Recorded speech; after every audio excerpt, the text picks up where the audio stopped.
Good morning, mayong aga sa aton nga tanan, kag welcome naman sa aton nga Sunday School subong nga aga. We praise the Lord for another week nga iyang ginhatag sa aton sa kabisi sa subong nga semana. Nga di naman kita makapadayon gyapon kita sa aton nga Sunday School subong nga aga. Gina-welcome namon ang tanan nga nagatan-aw sa aton diri sa online. And we are praying nga padayon lang gid kayo maka-minister sa inyo through our online service and also our online Sunday School. So, before kita magakadto sa ating pagtulunan subong aga, palapit anay kita dira sa Ginoo kag mangayo kita sang kaalam nga nakalinggid dira sa iya. Let us pray. Ginoo, nagapasalamat kami sa subong aga. Salamat, Father, sa imong pagkadako Ginoo sa amon nga kinabuhi. Salamat, Ginoo, for this opportunity nga imo ginhatag sa amon, Lord, nga kami, Lord, makapamati naman sa imong nga pulong subong aga kag makatuon kami, Father. Lord, as we're going to study your word, ikaw Ginoo magahatagin, Lord, sang abli nga panghuna-huna, kag abli nga kasing-kasing nga magadawat sang imong nga pulong kag i-apply ni sa among tagsa kapag kinabuhi. Kinasalig ginamon ang among pagtuon sa imo subong aga. In Jesus' name we pray. Amen. Okay, last Sunday, we talk about eternity. Ag magapadayon kita sa aton nga pagtuon sa ginatawag nga eternity, eternidad. And we define what is the meaning of eternity. On last Sunday, we talk about eternity, that it is time without end. So, wala na siya sang katapusan. Eternidad na siya. So, there are many religious perspective about eternity. And ginatanaw natin karon, since Christian kita, ang aton nga tanawon isang stand sang Christianity about sa ginatawag naton nga eternity. We are now on the second Sunday sa aton nga pagtulunan. And I want you to focus, or I want you to listen carefully sa aton nga lesson subong nga nga aga. So there's a question, what happens after we die? Ano bala ang mahitabo sa tao after siya nga mapatay? Pagkatapos bala siya nga mapatay, wala na, finish na, tapos na tanan? So there are several worldviews about what happened to us after this life on earth. Some of them include, una, mga stand sa kalibutan, worldviews. We no longer exist after we die. We stop experiencing anything. Death is the end. Katapusan na gid ang kamatayon, and we will not exist anymore. Amo na siya ang isa ka pagtan-aw. So ang kinabuhi isang tao, asa lang dili ang kinabuhi isang tao, pag mapatay siya, wala na siya sang sunod. Wala na sang resurrection. Wala na sang hope sa future. Ikadalawa, the life we live is one of many. We will return in a different form, and this is called reincarnation. There are beliefs also nga kung mapatay daw kita, mag-reincarnate kita. That is why may ara nga mga belief nga kung mapatay ikaw, magbalhin ikaw sa baka. Ang imong nga kalag, ang imong espiritu sa baka, magbalhin ikaw sa langaw. I think may mga countries nga bawal mag-ihaw sang baka, bawal mag-ihaw sang magpatay sang mga sapat, because they believe that after we die, ang aton nga reincarnation mahitabo dito sa mga sapat nga ara sa aton nga ginabuhi. Ikatatlo, we become spirit, at which time it is possible to communicate with people and among people as a ghost. This is the belief in a spirit world. If we talk about spirit world belief, nga pagkatapos kita nga mapatay, ang ilang nga belief is maglagaw-lagaw lang ang aton nga kalag. Ara lang diri, nagalibot-libot ang aton nga espiritu, and at the same time, pwede kita maka-communicate. Amo na siyang ginahimo sang mga mga psychic. I-communicate ka daw, o ara ka ba diri, magpabadyag ikaw, di ba? Nga, amo nang belief nila. Kag maga-istorya, padayon nga maga-communicate daw sa aton. It's like a ghost. Amo na siya draging kuha ng mga kwan nga pag napatay ka, magligaw-lagaw ka pa. Like a ghost. This is the belief of the spirit world. So unlike other faith, Christianity believed that we will never cease to exist. We had a beginning when we were created by God, but we do not have an end. The Bible says that after this life, Christian will go on living in the presence of God for eternity. Amo ni siya ang nami sa Kristiyanos na belief. After nga matapos ang kinabuhi naton diri sa kalibutan, magaupod kita together dito sa Ginoo sa langit for eternity. Amen, no? Kung ano ang pangabudlay mo diri sa kalibutan, pwede makabudlay ang imong sitwasyon, but pag-abot dito sa langit, pag-abot sa kita nga mapatay na, kag-ara kita sa Ginoo, may ara agin pipara ang Ginoo para sa iya nga mga kaanak-an. Kag together we will live for eternity, kaupod ang Ginoo. And I can say amen to that. Pabangkot, are we ready to be with the Lord and to be with the eternity? Wala man kami gadali, Pastor. So the Bible says that after this life, Christian will go on living in the presence of God for eternity. If we die before Jesus returns, our body will be buried and we will go to heaven. Our bodies will later be resurrected at the time of His coming and change into glorified, immortal bodies. So we look at this verse. Sabi niya sa John chapter 6 verse 40, "For my Father's will is that everyone who looks to the Son, which is the Lord Jesus Christ, and believes in Him shall have eternal life, and I will raise them up at the last days." So amo ning ginatawag naton nga blessed hope. May hope kita. Bisan ano pa kabudlay ang atong nga sitwasyon diri sa kalibutan, sa paghimo sang maayo kag sa pagsunod sa Ginoo, there is hope that someday pagabuhion kita sa Ginoo and we will live together with Him in eternity. No more pain, no more sickness, puro kalipay na lang ang ara nga dito sa iya nga presensya. In Acts chapter 24 verse 15, it says, "And I have the same hope in God as these men themselves have, that there will be a resurrection of both the righteous and the wicked." Amo ni siya. There will be a resurrection of both the righteous and the wicked, because the Bible said that we shall all appear before the judgment seat of God.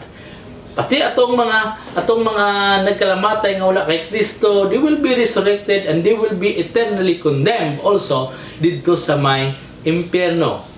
Pero ang mga Kristiyanos na nagasalig, nagtuog gid sa kay Kristo sa iya nga kinabuhi as their Lord and Savior, pagkakuhaon sa Ginoo together with Him, dito they will live in paradise, or they will live in heaven.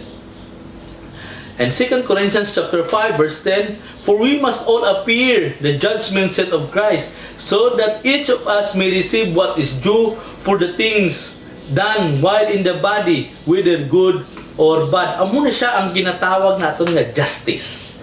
Justice kini. Sometimes ang justice diri sa kalibutan pwede kabudlay makuha. Pwede kadugay ang conviction sang kriminal. Mapriso sa anay sang 10 ka tuig tapos mapatunayan gali nga wala siya sang sala. So, but when we look at the Bible, when we look at the Word of God, may justice nga ginahatag ang Ginoo. Pwede ka namin isang iyang hustisya. Maybe hindi natin tayo ma-experience dito sa kalibutan ng iyang judgment, but the judgment na ihatag sa Ginoo is eternal. Whether dito kita sa iyang presensya or dito sa may impyerno.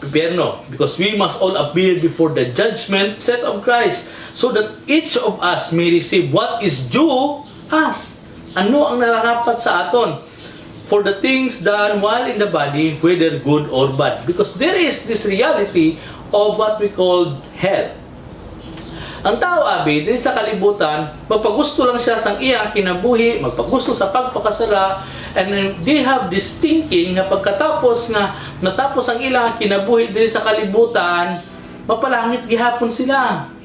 And wala ako nakita sang funeral service nga nagahambal nga ano na may impyerno ang kalag sa tao nga to.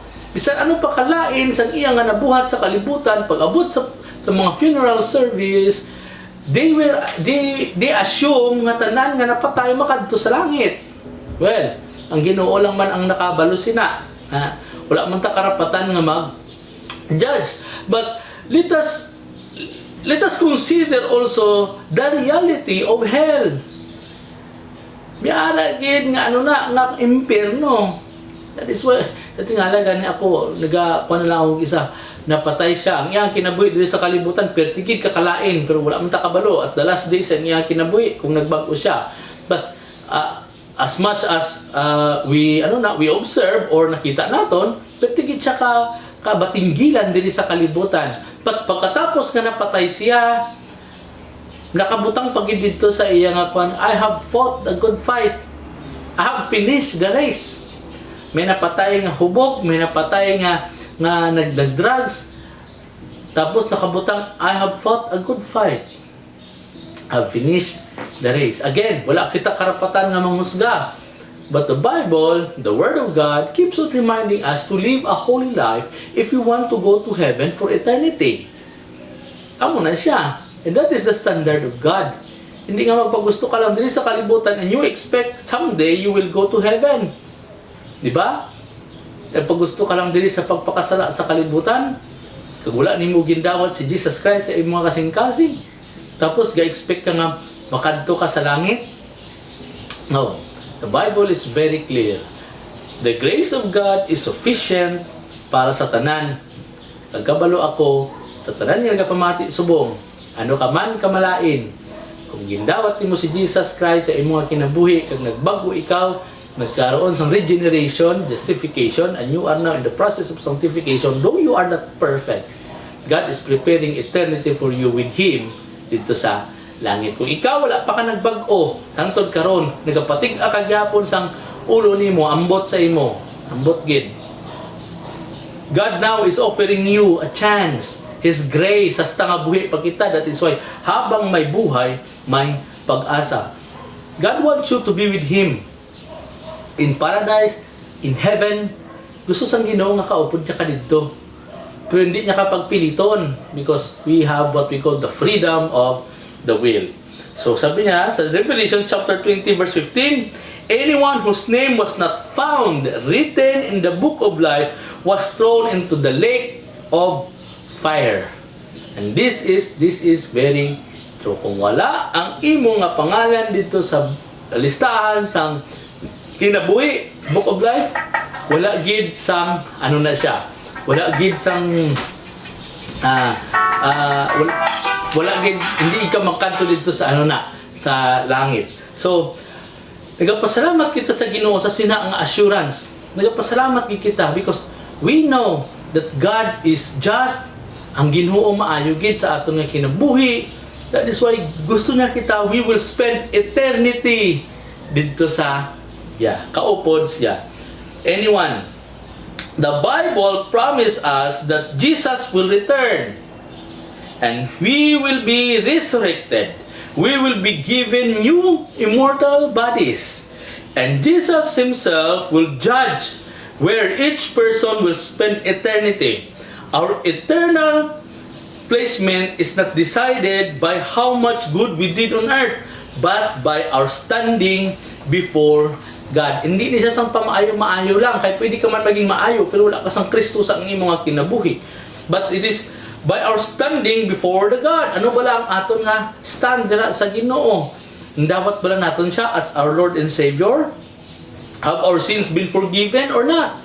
That is why, hambat ko gani, bisan kong kawatan, naupo na ni Jesus dito sa may cross. At the end of His life, nangayon isang pasaylo dira sa Ginoo, naluwas gihapon siya, and God said, the Lord Jesus Christ said to Him, today you will be with me in paradise, in eternity, in heaven. Nakaupod ang Ginoo, a life without end. Kaupod ang presensya sang Ginoo. So, hindi pa huli ang tanan. Have our sins been forgiven or not? Kung wala pa ka nangayo pasaylo, pangayo ka na pasaylo. If you want to go to heaven, this is reality. If you want to go to heaven, receive the Lord Jesus Christ in your heart. Because sabi niya, there is no other way. Jesus said, I am the way, the truth, and the life. And no one comes to the Father except through me, through the Lord Jesus Christ. Wala gid. Bisa ano ka pa kamaayo diri sa kalibutan, kung wala ka sang Ginoo sa imong kinabuhi, that is still useless. Because sa salvation, ang requirement sang Ginoo sa aton is the Lord Jesus Christ in our lives. Nadawat naton siya so that when we go to God, makita niya hindi na ang aton nga imperfection, but the perfection of our Lord Jesus Christ who redeemed us from the penalty of sin. Pertika namin. So, those who have received the gift of God's grace and salvation through faith in Christ will stand before Him. Those who reject God's gift of salvation will spend eternity apart from Him. Apart from God. So, di nang apart from God dito sa impyerno. So, let us stop thinking na tanan nga tao kung mapatay makadto sa langit. Tanggalon nato na sa aton nga huna-huna. Because that is the thinking of the majority, especially sa Pilipinas. Ang majority nga as long as buutan ako, makadto na ako sa langit. But hambal sang Biblia, it is not by good works, but it is by the grace of God, through faith, pinaagi sa pagtuo. Kung na siya pertika, ano na siya, kakomplikado. And then, ga-expect ikaw nga makadto ka sa langit, nga wala ka man nagabag-o sang imong kinabuhi. We need to prepare for eternity because after we die, wala na sang chance. Habang buhay pa, may chance. Pero pag patay na kita, wala na. Bisan kapati ka pa nga maglagaw-lagaw ang imong kalag, wala na, hindi na tinuod. Kaya hambal sa Biblia, it is appointed to man to die once, and after that, what? Judgment. So, klaro, ang pulong sa Ginoo. Pamangkot, din ka gusto mag-spend sa imong eternity? Ati, ara na siya sa imo. You will decide, using that freedom of the will, kinhatag sa imo sa Ginoo.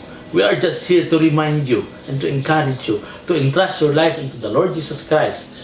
Pag-abot sang panahon, namigid, nakaupod natin ang Ginoo dito sa eternidad. Let us pray. Ginoo, nagapasalamat kami sa imong Ginoo nga pagtulunan nga amon nga gintunan subong aga. Lord, pray nga ikaw lang gid Ginoo padayon nga magalig-on sang imong nga mga kaanakan pinaagi sa among pagtulunan. Use your word of God not only to inform us but to convict and transform us, Father, into the person that you want us to be. In Jesus' name we pray. Amen.